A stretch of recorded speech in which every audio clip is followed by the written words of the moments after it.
I signed the deed transferring the $40 million estate into my name, knowing full well my husband Greg was waiting in the hallway with his mistress to take it from me. The ink on the paper was barely dry when the front door swung open with a violent thud, and there he stood, his arm wrapped possessively around Sarah, his assistant of 2 years. "Hand over the keys, Elena," Greg sneered, his eyes scanning the opulent living room as if he already owned the velvet drapes and the heavy mahogany desk. "You don't deserve this legacy, and frankly, you're too weak to manage a fortune this size." I didn't blink. I simply stared at the floor, feeling the cool, polished marble beneath my feet. "This isn't yours to take, Greg," I whispered, my voice steady despite the adrenaline spiking in my chest. Right then, I had to choose. Do I give in to keep the peace and lose my grandparents' memory? Or do I fight back and risk losing the only family I have left?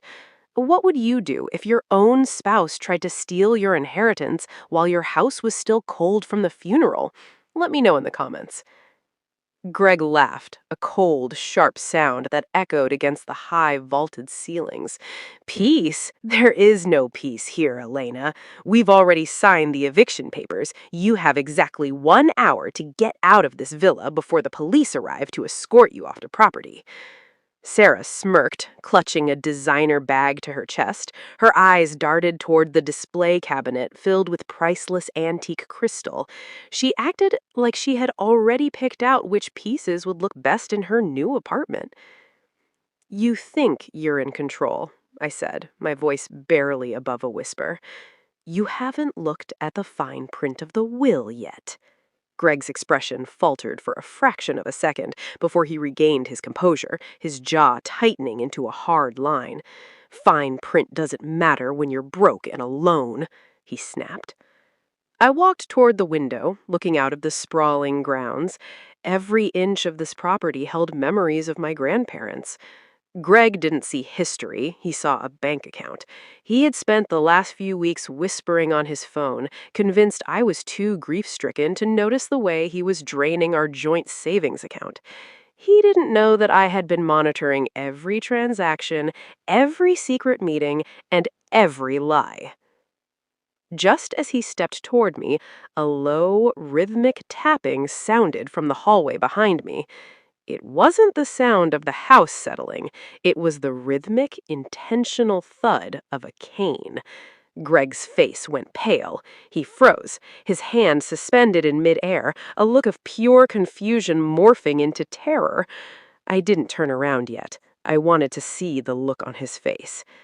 Behind me, a figure emerged from the shadows of the library.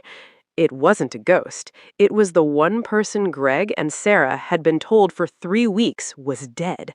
As he stepped into the light, he pulled a small silver remote from his pocket and pressed a button. Suddenly, the deadbolts on the heavy oak front door clicked shut with a deafening metallic ring. It was my grandfather, Elias.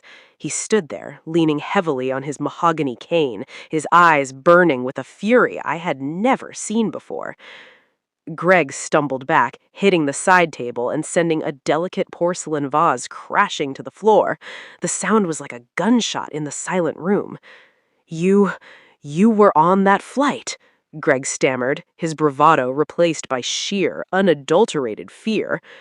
"I was," Grandfather said, his voice like grinding stones, "but a last-minute detour for a business emergency kept me off that death trap." He walked closer, his boots clicking rhythmically on the floor. Sarah had stopped smirking. She was now backing towards the door, her face drained of color as she realized the gate was locked and there was no way out. "And you," Grandfather turned his gaze to me, softening only slightly, "you stayed. You didn't run when the lawyers came." I nodded, my breath catching in my throat. I had stayed because I felt their presence in every room. Suddenly, my grandfather reached into his coat pocket and pulled out a digital recorder. He pressed play. Greg's voice filled the room, clearly detailing a plan to manipulate the estate's trust. I never liked you, Elena. I'm just waiting for the old man's money to clear so I can finally get rid of you. Greg's face turned a shade of gray I didn't know existed. Quiet laugh. That's out of context, he stuttered. His eyes darted toward the window. Everything you've said is on tape, Greg, my grandfather said, and I have the security footage from every room in this house. You thought you were playing a game of chess, but you were merely the pawn on the board. You can't prove I was involved, Sarah chimed in, her voice trembling. I was just doing my job. Grandfather stepped toward her, his gaze intense. The job of stealing, the job of deceiving a grieving granddaughter? Sarah retreated further until her back hit the cold glass of the window. Greg tried to regain his footing. He paced, his movements erratic. This is a setup. You're manipulating everything. You're dead, or you should be. This is illegal the way you're holding us here. Illegal? Grandfather laughed, a dry, humorless sound. I think you'll find that the police are already on their way, and they aren't here for me. They're here for the man who tried to forge a death certificate and steal $40 million. Every moment stretched. I looked at the man I had married, realizing I had never actually known him. He had been wearing a mask for years, and now the mask was falling off, revealing the hollow shell beneath. I took a deep breath, trying to steady my hands. I remember when we first moved here, I said, my voice clear and cutting through the tension. You told me you loved the history of this place. Now I know you just wanted to sell it for parts. Greg glared at me. You've always been naive, Elena. That's why I thought this would be easy. Before Greg could respond, the front gates of the villa began to close, locking them inside. And then the sound of sirens started to wail in the distance, getting louder by the second. But as the sirens approached, a loud, jarring, buzzing sound emanated from the walls. The house's fire alarm system, triggered by an override, began to wail, forcing everyone to cover their ears. Amidst the chaos, the library door behind my grandfather began to creak open, revealing someone I hadn't expected. My husband's lawyer. Before we dive into the next part of this chaos, if you are enjoying the story of justice and secrets, please hit that like button and subscribe so you don't miss the conclusion. Sharing this video helps us reach others who appreciate a good turn of fate. The lawyer, a man named Mr. Henderson, who had always seemed so professional, stepped out with a look of extreme anxiety. He wasn't carrying a briefcase, he was carrying a stack of papers that looked far too thick for a simple eviction. I have to inform you, Henderson stuttered, looking at Greg, that the transfer of the estate was never finalized. In fact, it was blocked 3 days ago. Blocked? Greg roared, turning on him. I paid you! I paid you to make sure it went through! Henderson wiped sweat from his forehead. There was a secondary clause in the original trust, a contingency for this exact situation. It required a physical signature from the beneficiary in the presence of an independent witness, not just you, Greg. You called the police? Sarah screamed, her voice losing its composure as she grabbed the handle of the front door. It was deadbolted from the outside. Let us out! This is kidnapping! Grandfather didn't even look at her. He turned to me. I knew they were waiting for the inheritance, Elena. That's why I let everyone believe I was gone. I needed to see what they would do when they thought no one was watching. Greg was now pacing, his hands running through his hair in frustration. It's a bluff, he whispered, though his voice was shaking. We can't just lock us in. We have rights. Rights? Grandfather stepped forward, his shadow looming over Greg. You tried to evict the rightful owner of this estate, and you've been embezzling from the trust for months. I have the bank records, the emails, and the witness testimony from your own assistant. She told you everything, didn't she? I asked, looking at Sarah. Sarah looked down at the floor, her shoulders slumping. She hadn't been an accomplice. She had been an informant for my grandfather the entire time. The betrayal was complete. Greg looked at her, his eyes wide with shock. You were working for him? I was protecting the family, Sarah replied quietly, not meeting his eyes. It wasn't just money, I said, stepping into the middle of the room. It was the fact that you used my grief to build your little kingdom. You didn't just want the money, Greg. You wanted to erase me from the history of this house. Greg's face reddened. You're nothing without me, Elena. Who do you think paid the bills? Who do you think kept this villa standing? The house stood long before you arrived, Grandfather interjected, and it will stand long after you're gone. The tension in the room was suffocating. I paced the room, my fingers brushing against the cold velvet curtains. I realized then that Greg had not only planned to steal the money, but had also planned to liquidate the villa's art collection, pieces that had been in my family for over a century. He had already contacted buyers in Europe. I felt a chill run down my spine as I looked at him. He was no longer the man I thought I knew. He was a stranger with cold, predatory eyes. I've spent years building your life, Greg, I whispered, turning to face him. And you spent years waiting for the right moment to dismantle mine. Henderson shifted uncomfortably, holding the papers tighter. There is more, he added quietly. The police have evidence of the unauthorized loans you took out against the property's value. You weren't just stealing inheritance, you were committing bank fraud on a massive scale. Greg's confidence finally shattered. He looked at the locked doors, then at the security guards lining the hallway, then finally at me. For a second, he looked small, almost pathetic. Greg lunged toward the table, grabbing a heavy brass letter opener, his desperation turning into something much more dangerous. But just as he moved, the lights in the villa suddenly cut out, plunging us into total darkness. In the blackness, I heard the sound of heavy boots entering the room and a sharp metallic click, the sound of handcuffs being prepared. Then a voice I didn't recognize shouted from the doorway, "Police, don't move!" The lights flickered back on as the backup generator kicked in, revealing the scene. Greg was pinned to the floor by two men in dark suits, my grandfather's private security team. The letter opener lay discarded on the rug, a useless toy in the face of true power. This isn't over, Greg spat, though his voice lacked any real power. I'll have my lawyers. Your lawyers will be too busy defending you for fraud and theft charges, Grandfather cut him off. As the police finally entered the room, the sirens cut through the silence of the room. Watching them be led away in handcuffs felt like a weight lifting off my chest. You're safe now, Grandfather said, walking over to me. He held out his hand, and I took it. It was cold, but it was real. We stood there for a long time, listening to the muffled sounds of the police outside. The villa, which had felt like a prison just an hour ago, suddenly felt like home again. I'm sorry I had to do it this way, but sometimes you have to let the rot show itself before you can cut it out.